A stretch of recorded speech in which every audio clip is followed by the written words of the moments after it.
तो यूटिलिटीज हम आज हमें स्टार्ट करना है यूटिलिटीज।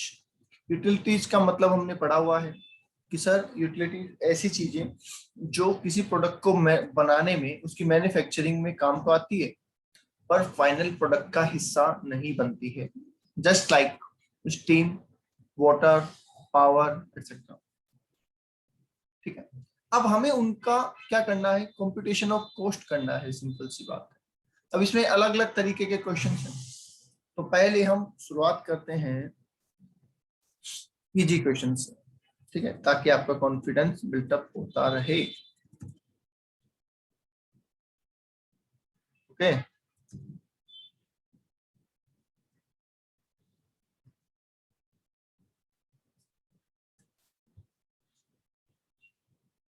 चलिए क्वेश्चन नंबर 10 एग्जाम में आया हुआ है, और एग्जाम में जब ये क्वेश्चन आएगा तो आप माने चलिए 6 से 10 मार्क्स के बीच में आएगा, कम से कम 6 से 10 मार्क्स का कम से कम आएगा ही आएगा।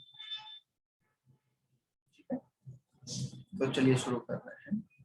पढ़ेंगे क्वेश्चन को ढंग से, सभी क्वेश्चन ढंग से पढ़ना बहुत जरूरी है। सुनिए, क्वेश्चन नंबर 10 कर रहे हैं हम। सबसे पहले हमें कह रहे हैं sir, Ashirvad cement limited has a captive power generation plant. ठीक है, for its cement factory the following information is available with regards the power generation for the year ended 31 March 2020। कोयल कंजम्पशन दे रखा है हमें, इतना लगा है, ऑयल दे रखा है, वाटर दे रखा है, स्टोर्स दे रखे हैं, salary of power generating plant, उसमें जो लोग काम करते हैं उनकी सैलरी दे रखी है हमें, सैलरी टू बॉयलर हाउस दे रखा है, और cost of power generating plant ये दे रखी है कि जो प्लांट लगाया उसकी कैपिटल कॉस्ट कितनी है, उसकी रेजिडुअल वैल्यू दे रखी है, कॉस्ट ऑफ बॉयलर दे रखी है, miscellaneous income received by sale of ash का मतलब राख को बेच के जो मिला, दैट मींस वो तो यहाँ से कम हो जाएगा, लेस कर देंगे हम। रिपेयर मेंटेनेंस दे रखा है, शेयर ऑफ एडमिनिस्ट्रेशन दे रखा है, पावर जनरेटेड ये यूनिट दे रखी है, KWH का मतलब किलोवाट पर आवर। ठीक है, देयर इज नोट लिखा हुआ, no power generated is used for power generated plant itself, खुद काम में कुछ भी नहीं लिया है। You are required to prepare a cost sheet to calculate the per kilowatt of electricity generated as per the company's rules 2014 for the year ended 31st March 20। Simple सी एक cost sheet बनानी है। ठीक है, अच्छा इससे पहले मैं ना एक काम करता हूँ, आपके माइंड में एक चीज क्लियर कर देता हूँ। ये बॉयलर हाउस वगैरह क्या होते हैं पता है आपको? बॉयलर हाउस वगैरह क्या होते हैं पता है किसी को? आपको दे रखा ना, बॉयलर हाउस, पावर प्लांट, ये चीजें क्या होती है पता है क्या आपको?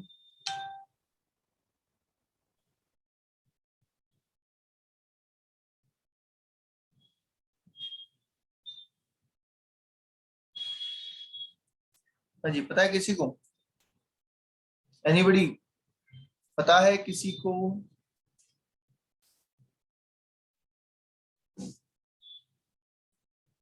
नहीं पता? बॉयलर प्लांट कुछ स्टीम से रिलेटेड होते हैं ना सर, स्टीम हाई प्रेशर से वो स्टीम आती है गर्म होकर, उससे इलेक्ट्रिसिटी बनती है। देखते हैं, देखिए पहले मैं थोड़ा सा आपको समझा देता हूँ।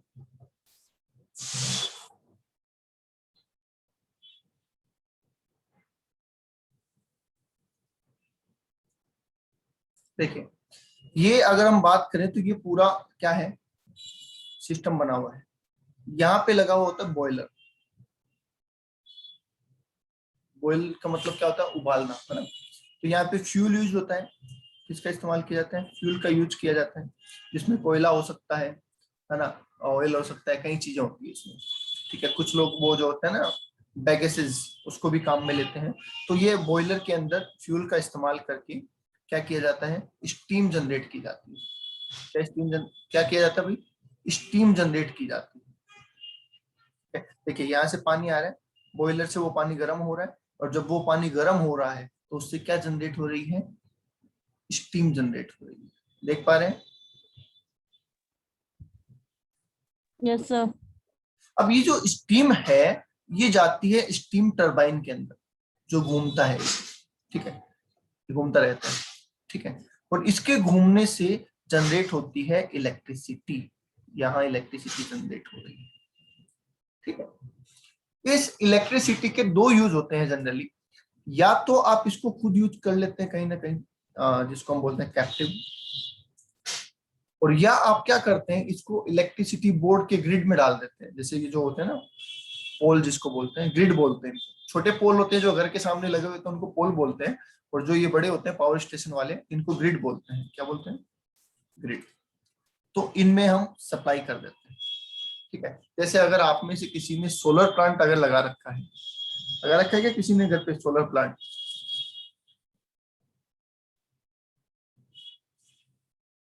नहीं लगा रखा। देखिए सोलर प्लांट में भी क्या सिस्टम होता है, अगर आपको नहीं पता मैं थोड़ा बता देता हूँ। ये जो प्लेट्स लगती है ना, सोलर प्लेट्स, ठीक है, इस सोलर प्लेट से इलेक्ट्रिसिटी जनरेट होती है। अब इस इलेक्ट्रिसिटी को या तो आप सीधा काम में ले सकते हैं अपने घर में, या आप क्या करेंगे, एक इन्वर्टर लगता है इसका यहाँ पे, इन्वर्टर। क्या लगता है? इन्वर्टर। और वो इलेक्ट्रिसिटी जो इससे बनती है वो इस इन्वर्टर के थ्रू गवर्नमेंट को चली जाती है, हमारा जो इलेक्ट्रिसिटी बोर्ड होता है ना उसको चली जाती है। तो हम सोलर से इलेक्ट्रिसिटी बना रहे हैं, और बना के किसको दे रहे हैं? इलेक्ट्रिसिटी बोर्ड को दे रहे हैं। और उधर दूसरी तरफ इलेक्ट्रिसिटी बोर्ड से हम इलेक्ट्रिसिटी ले रहे हैं। तो होगा क्या कि इलेक्ट्रिसिटी बोर्ड जो इलेक्ट्रिसिटी हमें दे रहा है उससे तो हमें बिल देगा, उसका तो हमें बिल देगा ना, हमसे चार्ज करेगा। और जो इलेक्ट्रिसिटी हम इलेक्ट्रिसिटी बोर्ड को दे रहे हैं उसके लिए वो हमें इनकम देगा। तो हमारे बिल में वो क्या करते हैं कि इस महीने आपने 400 यूनिट यूज की, इधर आपने 300 यूनिट हमें सप्लाई की, तो वो 100 यूनिट का पैसा चार्ज करके बेचते हैं। समझ गए? सोलर प्लांट में या तो आप खुद ही प्लांट लगाओ और खुद ही यूज करो, वो तो चलो ठीक है, उसमें तो इलेक्ट्रिसिटी बोर्ड का कोई लेना देना ही नहीं। पर आप चाहते हैं कि सर मुझे कनेक्शन अलग अलग देने पड़ेंगे सब जगह पे, है ना, किससे कनेक्ट करूं मैं, किसी चीज को सोलर से कनेक्ट करूंगा तो फिर बिजली जिस टाइम सोलर नहीं चलेगा वो नहीं चलेगी, है ना। तो इसलिए आप क्या करते हैं, आप कहते हैं कि नहीं इतना झंझट मत करो, जो इलेक्ट्रिसिटी हम बना रहे हैं वो तो इलेक्ट्रिसिटी बोर्ड को सप्लाई कर दो, और उधर से उनसे इलेक्ट्रिसिटी लेते रहो। तो वो क्या करेंगे, जितनी यूनिट हम उनको देंगे उतनी वो लेस करके हमारे बिल में हमें भेज देते हैं। ये सिस्टम चलता है सोलर के अंदर। अब यहाँ पे भी सेम चीज होती है, यहाँ पे भी हम क्या कर रहे हैं, सिर्फ बॉयलर का इस्तेमाल कर रहे हैं, बॉयलर से स्टीम जनरेट कर रहे हैं, और स्टीम से हम क्या कर रहे हैं, स्टीम जनरेट से इलेक्ट्रिसिटी जनरेट कर रहे हैं स्टीम टरबाइन को चला के। अब स्टीम टरबाइन से जब हम इलेक्ट्रिसिटी जनरेट कर रहे हैं तो या तो इसे खुद यूज कर लीजिए आप, या इसे ग्रिड में सप्लाई कर दीजिए। बोलिए आगे बात समझ में? ओके। अब यहाँ पे क्या होता है, ये जो एग्जॉस्ट होता है ना, एग्जॉस्ट बोलते हैं इसको, क्या बोलते हैं? एग्जॉस्ट बोलते हैं इसको। यहां से एग्जॉस्ट स्टीम निकलती है, यहां से भी स्टीम निकलेगी ना, ये जो स्टीम इधर जा रही थी कुछ स्टीम यहाँ से निकलती है, एग्जॉस्ट स्टीम निकलती है। इस स्टीम का भी इस्तेमाल किया जा सकता है, कई जगह पे इस स्टीम का भी इस्तेमाल किया जा सकता है। जैसे शुगर जब बनाते हैं ना, वहां पे ये स्टीम काम आती है, शुगर बनाने में काम आती है, ठीक है। तो जो एग्जॉस्ट स्टीम है उसका इस्तेमाल शुगर बनाने में किया जा सकता है। बोलिए ये सारी बातें क्लियर है, समझ में आ गई?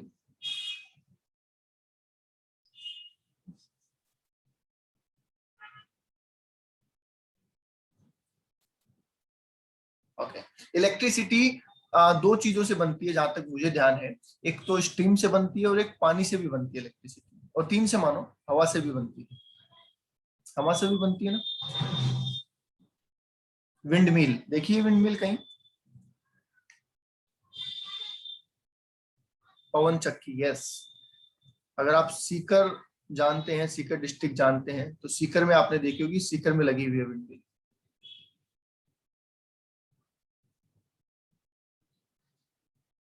अगर आप सीकर डिस्ट्रिक्ट में कभी गए हैं, सीकर को जानते हैं, साउथ में नहीं सीकर में लगी, अपने राजस्थान में सीकर डिस्ट्रिक्ट है, जयपुर से 120 किलोमीटर, यहाँ पे भी लगी हुई है,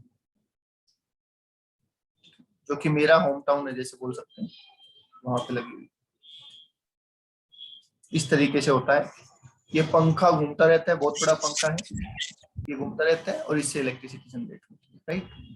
सर मतलब आपके वहां पे हवा बहुत ज्यादा चलती होगी। नहीं actually they don't need so much air. Actually ये बहुत हाइट पे होते हैं, पहली बात तो। और ये पंखा इतना छोटा नहीं होता जो अपन सोच रहे हैं। अपन यहाँ पे इसके खड़े होंगे ना, अगर देखा है मैंने भी। अपन इसके पास खड़े होंगे तो अपन ऐसे लगेंगे, ऐसे ऐसे लगेंगे। और ये पहाड़ों पे होता है। तो सीकर में एक पहाड़ है, हर्ष पर्वत बोलते हैं उसको, ठीक है, वहां पे आपको ये विंडमिल मिलेगा।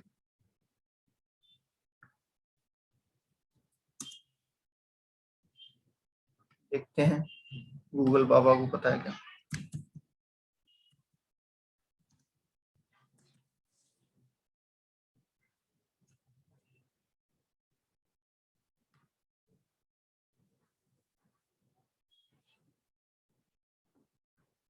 पता नहीं सीकर की फोटो है या कहाँ की है।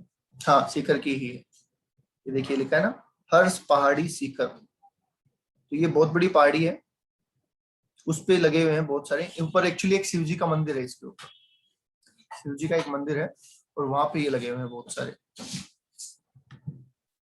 ये देखिए, ये सीकर का ही पूरा सीन है। तो ये सारे विंड मिल्स लगे हुए हैं। ये मंदिर है यहाँ पे, और ये सारी चीजें। और तीसरा पानी से होता ही है, पानी से जनरेशन बिजली का होता ही है। मूवी आई थी एक, आई थिंक स्वदेश नाम था उसका, देखिए किसी ने।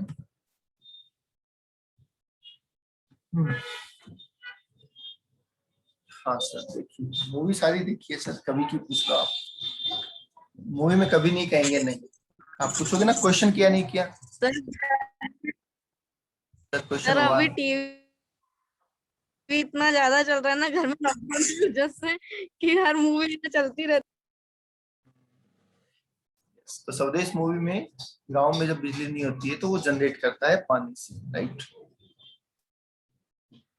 चलिए, तो पढ़िए क्वेश्चन। क्वेश्चन हमने पूरा पढ़ लिया। कॉस्ट शीट बनानी है, बहुत सिंपल आसान है। चलिए बनाते हैं।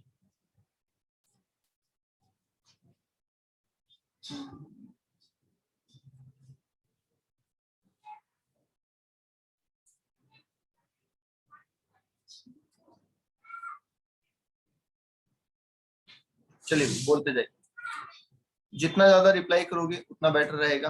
बाकी तो एज यू विश। हमें बोल रहा है सर आपको कॉस्ट शीट बनानी है। सिंपल, जो जो लगा जोड़ते जाओ। बोलो। आ, सबसे पहले कोयल कंजम्पशन बोल रहा है, ले लूं कोयल कंजम्पशन। कितना है भाई कोयल कंजम्पशन? 2400 माइनस इंटू 600 कितना होता है बोलना। हाँ जी, कितना होता है बोलिए। है।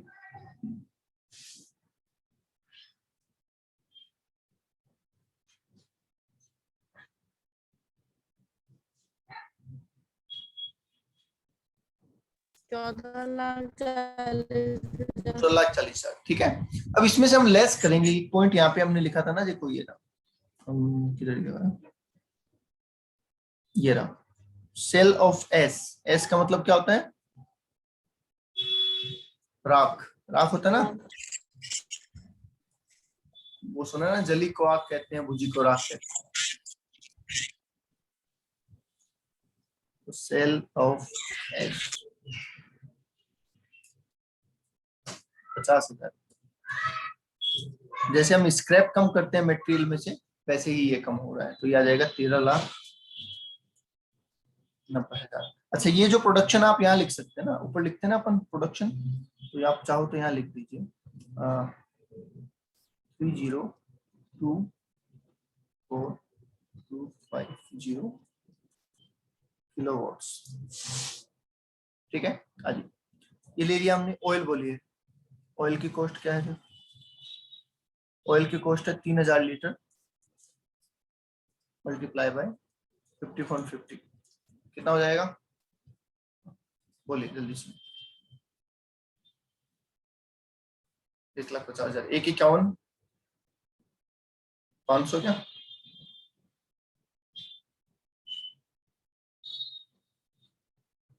चेक करो, इतना ही हो रहा है क्या? 15,100। हम्म। वाटर 24,000 गैलन 60 रुपए के हिसाब से, बोलो कितना होता है?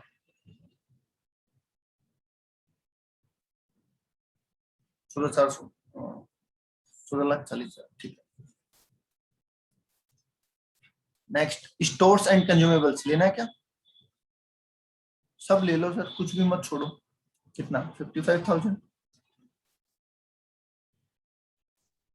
ओके। सैलरीज जोड़नी है नहीं जोड़नी, बोलो। सैलरीज लेनी नहीं लेनी?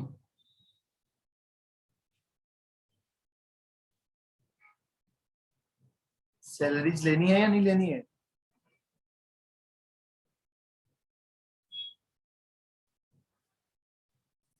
लेनी है सर, क्यों नहीं लेनी? कोई रीजन नहीं लेने का? नहीं।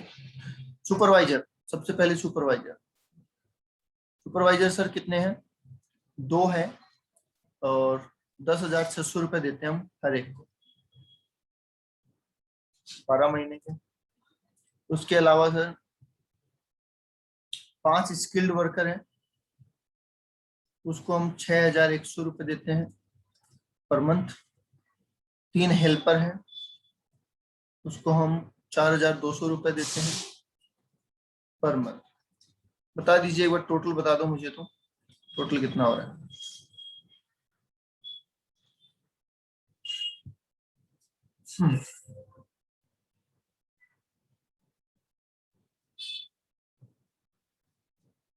अच्छा और ले लो ये,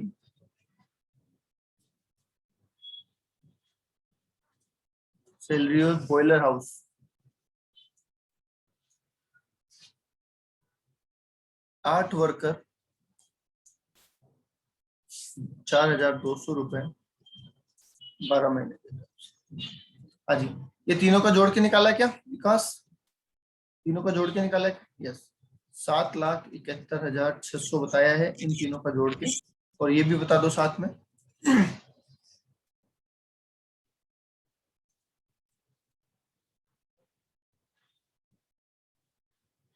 बोलो।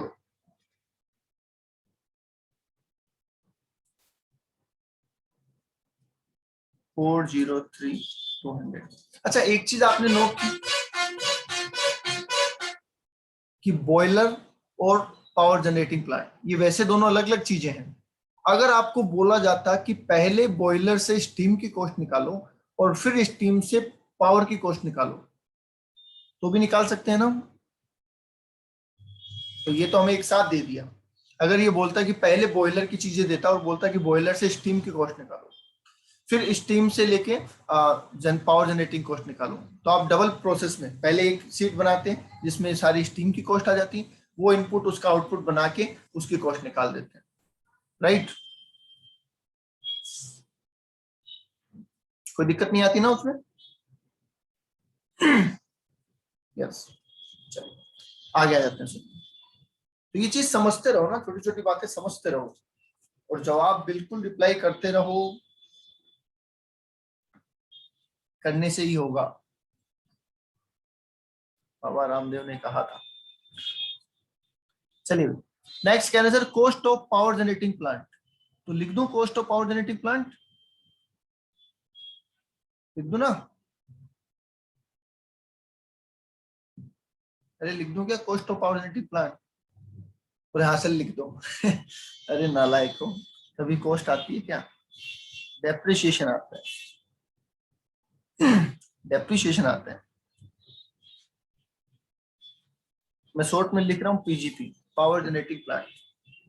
पूरी कॉस्ट थोड़ी लिखनी है, डेप्रिसिएशन तो लगाओगे। चलिए 15 लाख रुपए की कॉस्ट है, 15 साल की लाइफ है और रेजिडियल वैल्यू है 60,000 रुपए। तो 15 लाख माइनस 60,000 अपॉन 15, ऐसा कर दूं? 96,000। 96,000 लो जी सर। ओके, इसी तरीके से बॉयलर की ओर बता दूं तो डेप्रिसिएशन ऑन बॉयलर, हमें बोला हुआ है बॉयलर की सर 6 लाख रुपए की कॉस्ट है, 10 साल की लाइफ है, रेजिडुअल वैल्यू कुछ भी नहीं है, तो ये तो सीधा ही हो जाएगा 60,000 रुपए। 6 lakh divide by 10 years. Okay okay, miscellaneous income का ऑलरेडी ट्रीटमेंट कर चुके हैं ना। Yes, repair maintenance, repair and maintenance 1.5 lakh रुपए तो पीजीपी में मतलब पावर जनरेटिंग प्लांट में, और बॉयलर हाउस में 1,26,000 दोनों लिख दो ना। 1,50,000 प्लस 1,26,000, क्योंकि हम तो एक साथ ही निकाल रहे हैं। टोटल कितना हो जाता है? 2,76,000, 76,000। चलिए, शेयर ऑफ एडमिनिस्ट्रेटिव ओवरहेड ले लूं?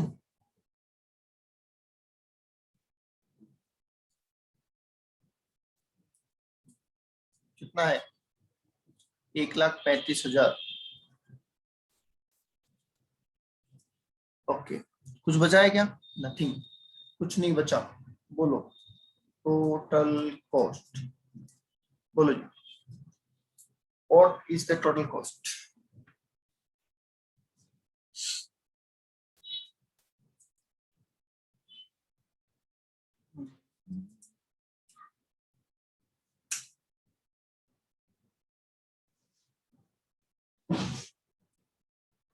बोलिए भी, क्या है टोटल कॉस्ट? सर 4778300। 4778300 क्या? Yes sir. ठीक है, it's total cost 4 this 30,24,250 kilowatt. तो पर यूनिट भी बता सकते हैं क्या सर? ये sale of ash total cost में से माइनस करें? नहीं नहीं नहीं, एक्चुअली क्या होता है, मटेरियल का जो दो तरीके के स्क्रैप होते हैं, एक स्क्रैप होता है प्रोसेस का पूरी का, और एक स्क्रैप होता है मटेरियल का। तो मटेरियल वाला हो तो मटेरियल कॉस्ट में से कम करिए, और अगर प्रोसेस का है तो आप पूरी प्रोसेस में से कम कर दिए चलेगा। ठीक है, तो एस जो होता है वो कोयल का होता है। 1.58। प्रोडक्शन हमारे पास है, तो कॉस्ट पर यूनिट 1.58। अच्छा, इसमें आप एक काम और कर सकते हैं। ठीक है, एक काम और कर सकते हैं आप बेटर प्रेजेंटेशन के लिए, या फिर मार्क्स अगर ज्यादा हो ना क्वेश्चन के, तो आप एक काम और करिएगा। क्या करिएगा? यहाँ पे आप एक कॉलम और बनाइएगा। किसका? पर यूनिट का।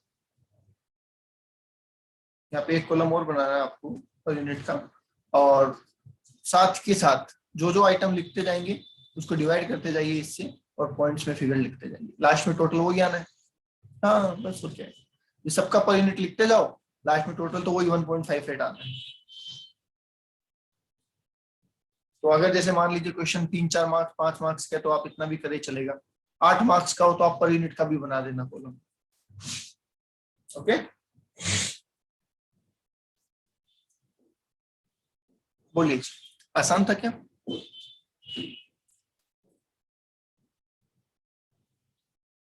आंसर में दिखा रहा हूँ, कॉपी करना चाहो।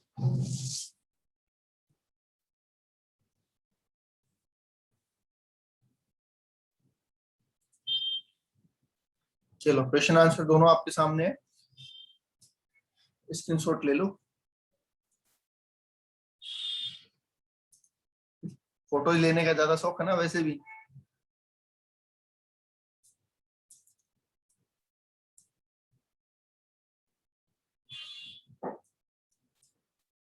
आप में से रावण दहन देखा है लोग किसी ने? दशहरे पे जो रावण जलाते हैं वो देखने गए हो कभी रिसेंटली, 1-2 सालों में? है? तो ईमानदारी से बताना, फोटो क्लिक की थी या नहीं की थी?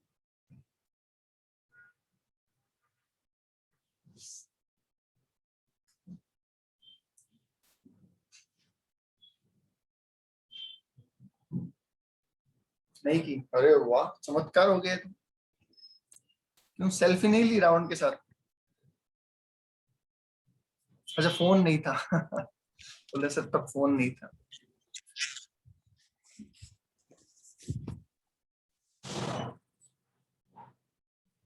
वहां पे ऐसे लगाना चाहिए था ना, यो सर रावण के पुतले के पास जाने नहीं देते ना। तो दूर से आ जाएगा ना, ऐसे दिख रहा है, पीछे दिख रहा है, ये मैं सर हूँ, ये बहुत रावण है। इतनी दूर से फोटो ही नहीं आएगी, रावण की इतना बड़ा बनाते हैं। पता नहीं आजकल ज्यादा शौक है ना, वो कहेंगे ये मैं हूँ, ये रावण है, ये इसका दहन हो रहा है।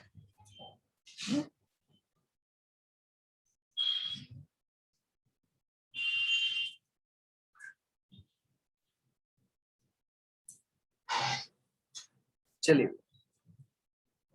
Question number 9। क्वेश्चन नंबर 9 जा रहा है, हाँ जी। क्वेश्चन नंबर 9 क्या कह रहा है, सुनिए। Sunflex sugar mills limited located at Maharashtra has a boiler used for its own byproduct bagasse as fuel for generating steam। आगे लिखा था high pressure steam generated is first use for generation of power and the exhaust steam. अभी बताया था ना exhaust steam क्या होती है। Exhaust steam is used in the process of sugar manufacturing, वो शुगर में काम आती है, ठीक है। The following detail are extracted from the financial accounts and cost accounting records of the company for the year ended 31st March 2020। Boiler steam turbine दोनों का process अलग अलग दे रखा है, जैसे अभी सेम था ना, अब अलग अलग दे रखा है। To calculate the cost of power generated, power generation कहां से होगा, बॉयलर से होगा या स्टीम टरबाइन से होगा, स्टीम टरबाइन से होगा, ठीक है। तो to calculate the cost of power generated, credit for exhaust steam is to be taken as 80% of cost of steam। ये बहुत सोचने वाली बात है, मैं भी बता दूंगा इसका मतलब क्या है। You are required to prepare 2 separate cost sheet, आपको 2 सेपरेट कॉस्ट शीट बनानी है, ठीक है। चलिए समझते हैं एक बार इसको क्या है ये, पहले इसको थोड़ा सा समझ लीजिए।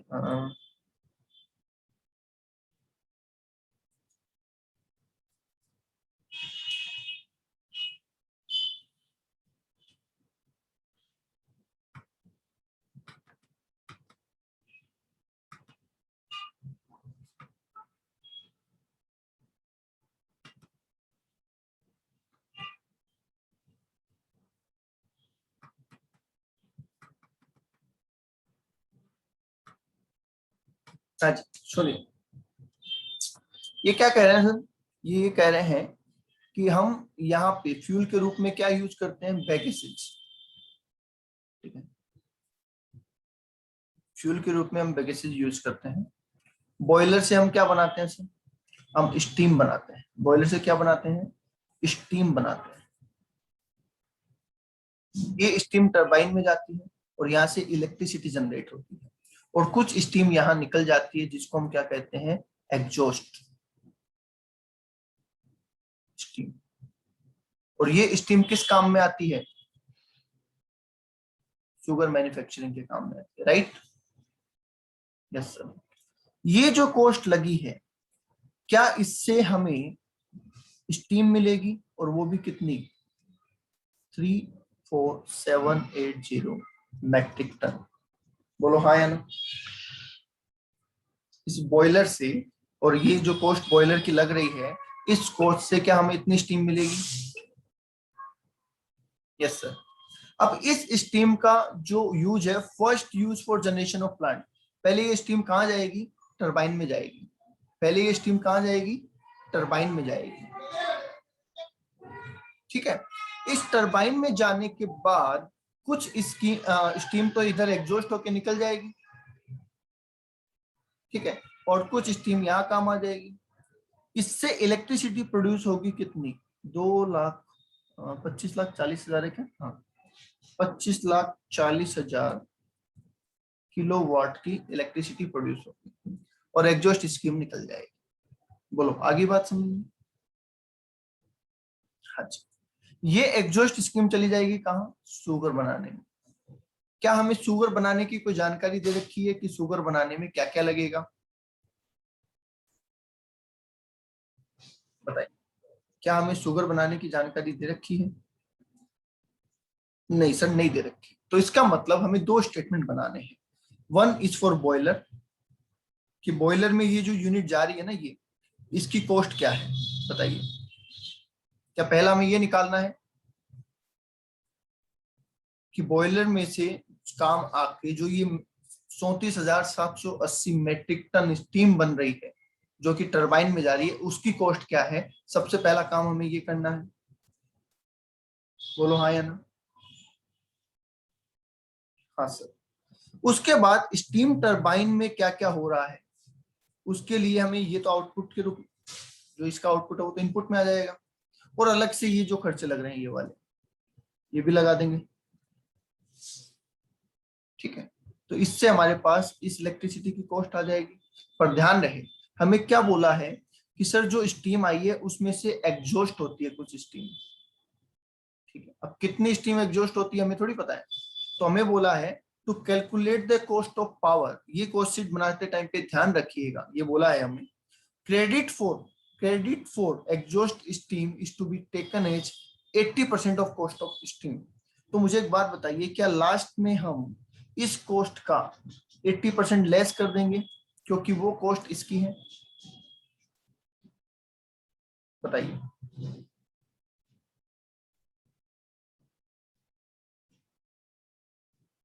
बोलो भाई, इतनी बात समझ में आ गई? जितनी भी मेरी स्टीम की कॉस्ट आई है ना 34,780 की, तो पहले तो मैं ऐड करूंगा क्योंकि पूरी स्टीम में टरबाइन में लेके आया हूँ, पर लास्ट में मैं इस कॉस्ट का वापस 80% लेस कर दूंगा जो कि यहाँ आ जाएगा। अब यहाँ आके कहाँ जुड़ेगा? जब शुगर की कॉस्ट शीट बनेगी वहां जुड़ेगा।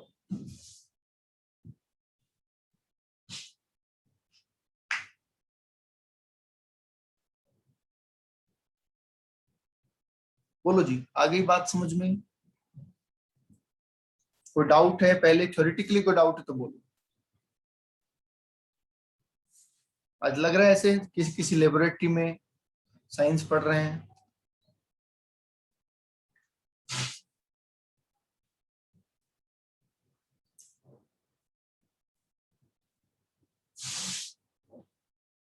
ओके,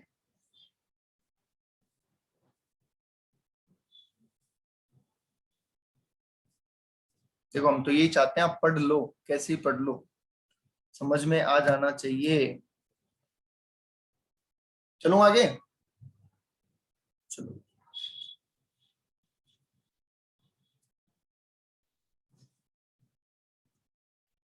ओके, तो हियर इज क्वेश्चन नंबर, कोई बोल रहा है कुछ?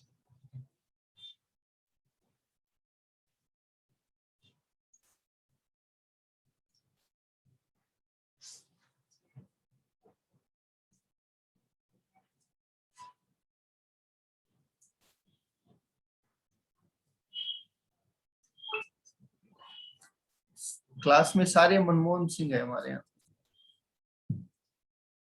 हमारी क्लास में सारे मनमोहन सिंह है।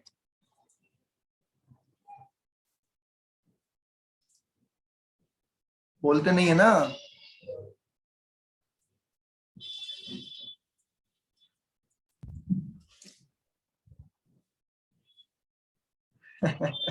नहीं, कुछ कुछ नरेंद्र मोदी भी है।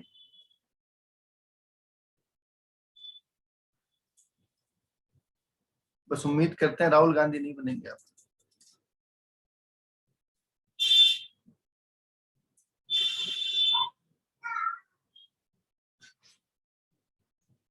ओके, चलो आइए भी, आइए आइए आइए, बोलिए पर यूनिट का कॉलम बना दूं या नहीं? वैसे आप बना लेना, अच्छी प्रैक्टिस है, आप बना लेना, क्योंकि जब हमें यूनिट देता है ना तो आपको बना लेनी चाहिए।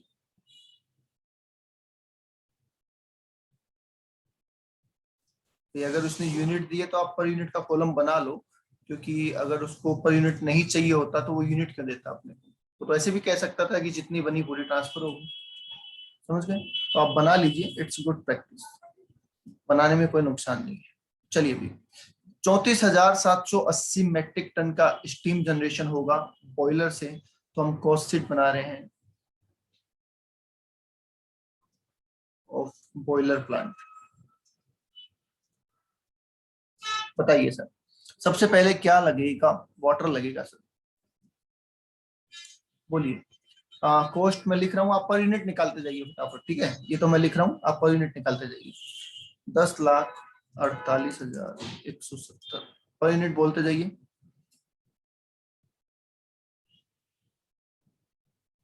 ₹30.137।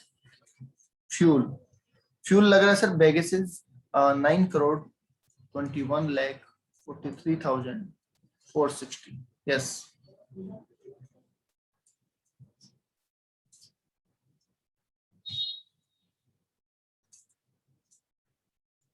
हाँ जी, कितना है फ्यूल का? सर 2649.32। 2649.33, ये क्या चेक कर लेना। Yes sir 32। लोग 32 बोल रहे हैं। यस सर 0.323 है। 323 है तो 32 ही लो ना, ठीक है सर या 32। 323 ले लो। आगे 5 और मोर होगा तो आप आगे नेक्स्ट फिगर में लेके जाएंगे। चलिए स्टोर्स, ना जी स्टोर्स 2,57,070 रुपीज।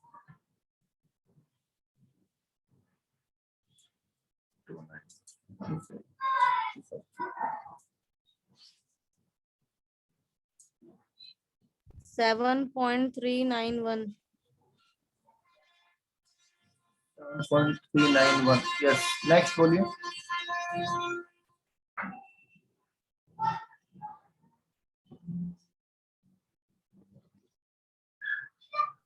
$85.056।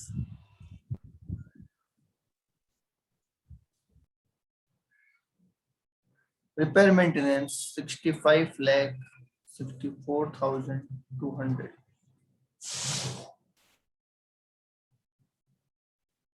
डेप्रिसिएशन 188.7349। 73। है सर। हाँ तो 5 कर दो ना। Okay sir. हाँ जी, डेप्रिसिएशन 17,24,700।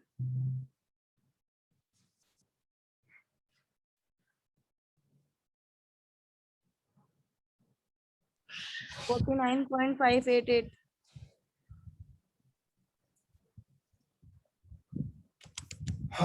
Other expenses 3,993,600।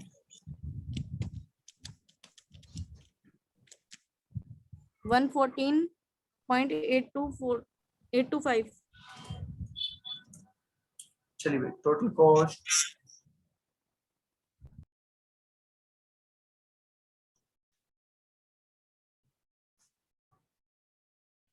बोल दो भाई।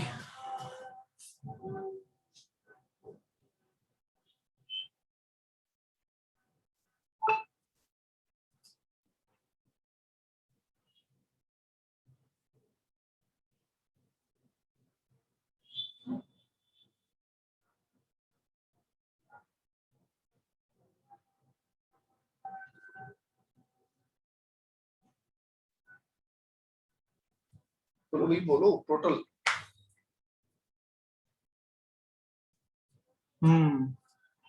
बता रहे हैं सर 1086,89,450 89,450, राइट।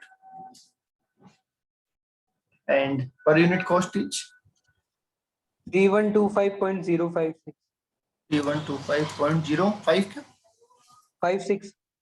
56, ठीक है। लो जी, किसी को कोई शंका, कोई समस्या बता दो। No sir. कोई नहीं है?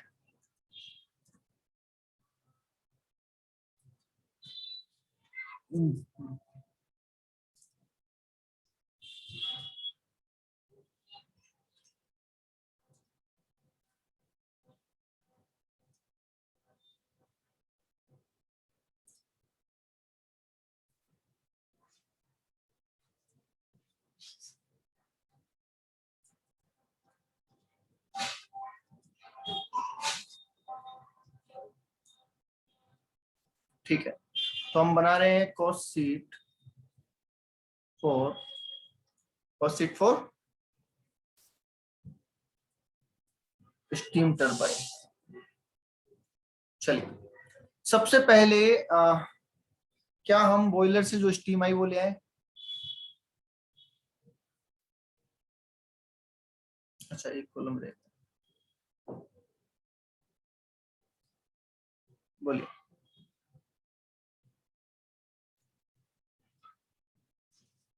सबसे पहले बॉयलर से जो स्टीम आई वो ले आए। यस, कितनी आई थी एक बार अमाउंट बता देना, वो कितना था 10 वाला?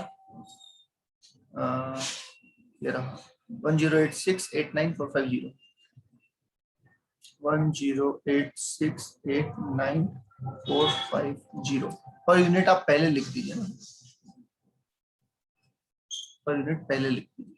और ध्यान रहे यहाँ पे पर यूनिट कैसे लिखोगे, बोलो पर यूनिट कितना लिखूं? 3125 वो वाला? No sir. नहीं सर, ये इसके हिसाब से लिखेंगे, इसका प्रोडक्शन तो ये है ना 25,40,000 किलोवाट्स। ठीक है, तो इसके हिसाब से निकाल के बताओ पर यूनिट कितना है।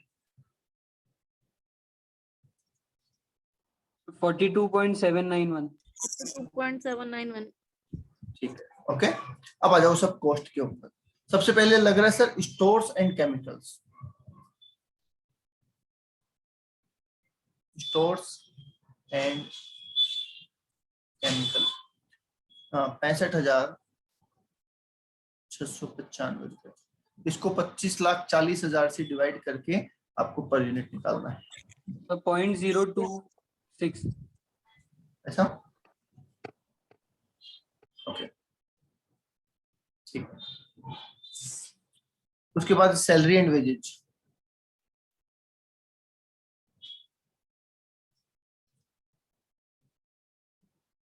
हम्म, 732,900, 732,289, तो 0.289।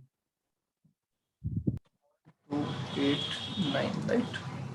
चलिए, रिपेयर मेंटेनेंस 2,57,700। हाँ जी, तो 0.102। 0.102। डेप्रिसिएशन 649,600। हाँ जी, तो 0.256। सॉरी, तो 0.256। and last one is other expenses, that is 1,20,000. 0.047. 0.045. 047. 07. 07 है क्या? 0.07, ओके। ये सब 0.048 आ रहा है। तो 0.04. 8 आएगा। 0.047 ऐसे बोल रहे हो आप? हाँ सर, Yes. 48 आगे आ कुछ रहा है। होगा, हाँ ठीक है, वो आगे कुछ होगा, कोई बात नहीं। आगे कुछ होगा इसलिए आपने 48 या 47 ले रहे हो, ठीक। टोटल कर दो, टोटल कर दो भैया।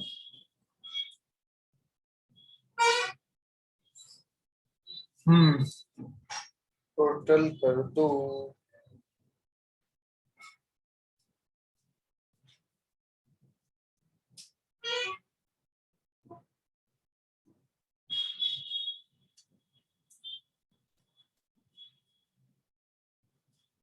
वन वन 0516045, चेक कर लो भाई। 11,05,16,045 और ये आ जाएगा 43.51 बता रहे हैं। क्या ये टोटल कॉस्ट आ गई या अभी कुछ बाकी है? सर ये 80% वाला जो दिया हुआ था वो करना है। यस, एग्जॉस्ट स्टीम का कम करना है ना। यस, तो स्टीम की वैल्यू का 80%, बोलो जी, स्टीम की वैल्यू का 80%। क्या लिखा था? 80% ऑफ कॉस्ट ऑफ स्टीम, तो कॉस्ट ऑफ स्टीम तो ये है ना, तो इसका 80% लेस करो, बोलो कितना होता है 80%?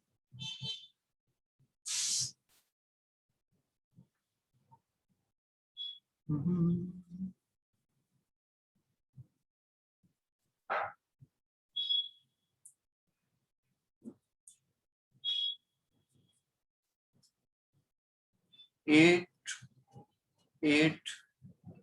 अरे भाई डिफरेंस आ रहा है दो लोगों के, ऐसा कैसे हो सकता है? एक बार चेक कर लो, फाइनल कर लो। दोनों में आंसर विकास और तुषार दोनों का अलग अलग जवाब आ रहा है।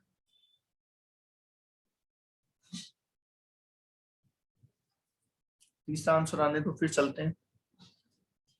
दोनों का अलग अलग कैसे आ रहा है भाई, इतना फर्क कैसे?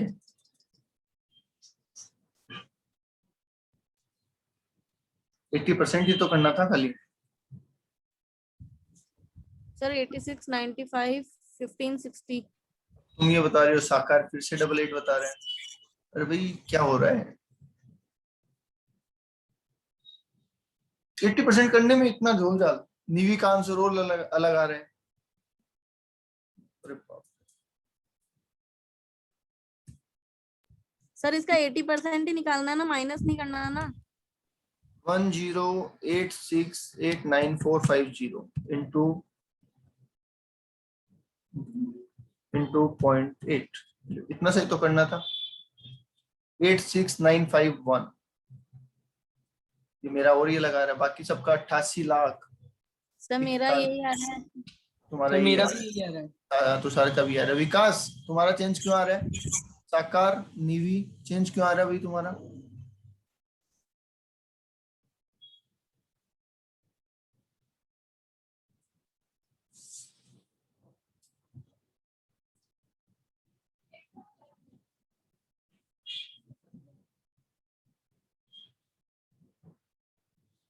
बताओ, इसमें भी गड़बड़? अरे बाप।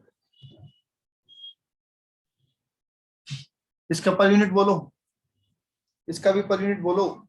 इस अमाउंट को 34।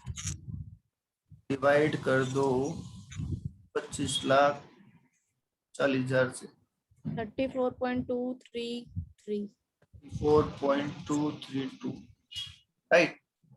बैलेंस अमाउंट बोलो।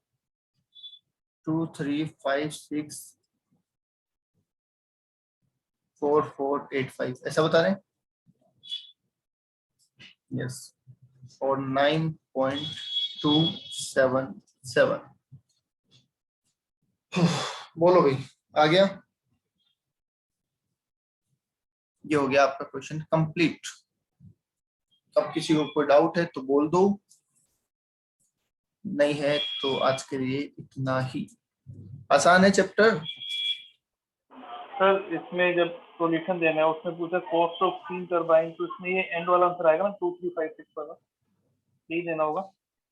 तो अपन डायरेक्ट के ऊपर 80% क्यों नहीं कर देते, मतलब जब आप स्टीम कॉस्ट लिखते हैं अरे एग्जॉस्ट स्टीम कितना है तो बाद में पता चलेगा ना। प्रेजेंटेशन भी तो कोई चीज है ना, एग्जॉस्ट स्टीम बाद में पता चलता है यूज होने के बाद। तो एक बार तो आप प्रोसेस में लाओगे तो उस टाइम थोड़ी पता आपको कि कितना लेके आए हो आप। हम तो आज कॉस्ट शीट बना रहे हैं, जिसने अकाउंटिंग की होगी वो तो पहले दिन डाल चुका होगा ना कॉस्ट शीट के अंदर ये फिगर, ये पहले दिन डाला होगा, ठीक है सर। अगले दिन पता चला होगा। नहीं नहीं, इट्स नॉट फिक्स, ये मत समझो आप कि ये 80% फिक्स है। क्वेश्चन 80 बोला है, 80 बोला इसलिए हमने 80 किया। क्वेश्चन 90 बोलता हम 90 कर देते हैं, क्वेश्चन 50 बोलता हम 50 कर देते हैं। ठीक है, ये परसेंटेज में ये बिल्कुल मत सोचो कि ये कोई फिक्स है कि 80% ही मिलता है।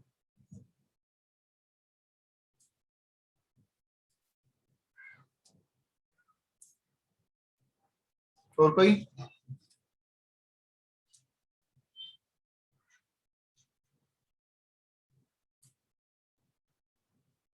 भाई ये अभी दूसरे काम में आएगी ना, तो इसका क्रेडिट क्यों मिलता है? पहली बात तो देखो क्वेश्चन ने साफ साफ ही लिख दिया, क्रेडिट फॉर एग्जॉस्ट स्टीम लेना है आपको। पर अगर अपन प्रैक्टिकली बात करें तो स्टीम का क्रेडिट इसलिए मिलता है कि ये चीज इस प्रोडक्ट से निकल के अभी दूसरे प्रोडक्ट में काम आने वाली है। तो जाहिर सी बात है इसका यूटिलाइजेशन वहां होगा, तो इसकी कॉस्ट हमें वहां लोकेट करनी है, यहाँ नहीं करनी है।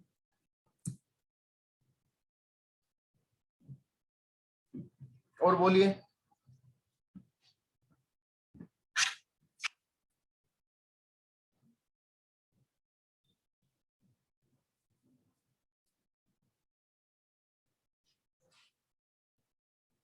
देखो ऐसा सेम क्वेश्चन दिख रहा है मुझे, क्वेश्चन नंबर 7 एक बार देखो। मिलता जुलता सा लग रहा है क्या? इस बार शुगर बोला आप, शुगर, स्टीम, सब बारे में कुछ दे रखा है और आपसे कुछ पूछा है, तो इसको आप ट्राई करिएगा एक बार।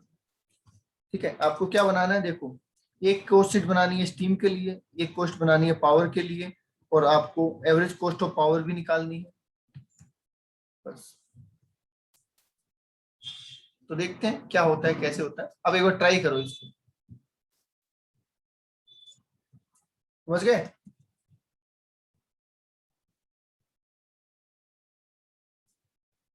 ठीक है, बस इसको ट्राई कर लो, और ज्यादा इच्छा हो, मन में आए कि सर और पढ़ना है, हमें पढ़ना है, बहुत ज्यादा पढ़ना है, तो क्वेश्चन नंबर 6 भी ट्राई कर लेना। छोटा सा है, 6 लगता बड़ा है छोटा सा। आपको याद होगा जब हमने यूटिलिटी वाला स्टैंडर्ड पढ़ा था, तो हमने ये बोला था कि हम स्टीम जो बनाएंगे वो खुद के लिए बनाएंगे तो क्या कॉस्ट होगी, इंटर कंपनी के लिए बनाएंगे तो क्या कॉस्ट होगी, और आउटसाइड बेचने के लिए बनाएंगे तो क्या कॉस्ट होगी, याद है क्या?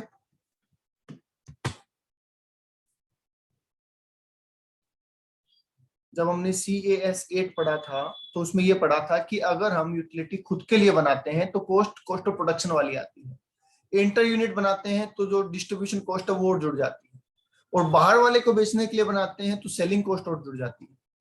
आई होप आपको याद होगा, और नहीं हो तो एक बार इसकी थ्योरी पढ़ लेना। ये उसी पे बेस्ड क्वेश्चन है कि अगर इंटर यूनिट हुआ तो क्या कॉस्ट होगी, और इंटर कंपनी हुआ तो क्या कॉस्ट होगी। ओके, तो question number 6 and 7 is your homework. आज के लिए इतना ही, थैंक यू।